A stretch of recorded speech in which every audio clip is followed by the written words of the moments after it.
इसे श्राद्ध पक्ष या महालय भी कहा जाता है। ये भाद्रपद पूर्णिमा से लेकर आश्विन अमावस्या तक चलता है। इस काल में हमारे पूर्वज, हमारे पितर सूक्ष्म रूप से धरती पर आते हैं और अपने वंशजों से जल, तर्पण और श्रद्धा की अपेक्षा रखते हैं। जैसे हम अपने परिवार के जीवित जनों को भोजन, वस्त्र और सम्मान देते हैं, वैसे ही हमारे पितर भी हमारे लिए कृतज्ञ भाव रखते हैं। किंतु उनका शरीर सूक्ष्म है, उन्हें अन्न जल वैसे नहीं चाहिए जैसे हमें चाहिए। उन्हें चाहिए श्रद्धा। तभी तो इसे श्राद्ध कहा जाता है, श्रद्धा से किया गया कर्म। इस पखवाड़े को शास्त्रों में महालय कहा गया है।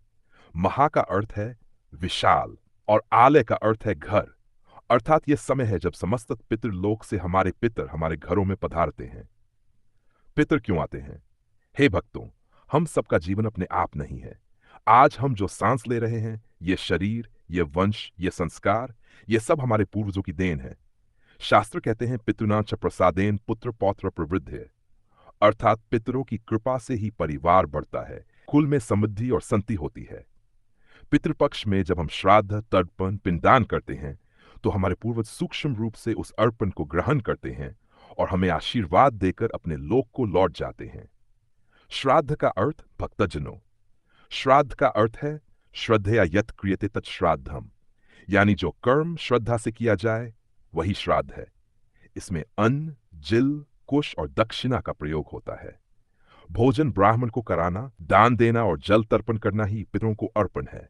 ये भी कहा गया है स्वधाकार्यम पितृभ्य तृप्तिकारम, देवता को स्वाहा और पितरों को स्वधा। स्वधा का अर्थ ही है आपके लिए। श्राद्ध से प्राप्त फल जब हम पितरों को तृप्त करते हैं तो वे वंशजों को दीर्घायु, आरोग्य, संतति और समृद्धि का आशीर्वाद देते हैं। पितृपक्ष में श्राद्ध करने से कुल का पाप धुल जाता है और वंशजों का मार्ग सुगम होता है। महाभारत में कथा आती है, भीष्म पितामह ने कहा कि पितृपक्ष में यदि एक लोटा जल भी श्रद्धा से अर्पित कर दिया जाए तो वह पितरों को अनेक यज्ञों के समान संतोष देता है। और यदि कोई श्राद्ध न करे, पितरों की उपेक्षा करे, तो वह पितृदोष का भागी हो जाता है। उसके जीवन में बार बार विघ्न और बाधाएं आती हैं। तर्पण की प्रक्रिया भक्तों, प्रातःकाल पवित्र होकर जल में तिल और कुश डालकर सूर्य की ओर मुख कर खड़े होकर कहा जाता है पितृभ्य स्वधा नमः। जब ये जल धरती पर गिरता है तो पितरों तक तरंगों के समान पहुंच जाता है।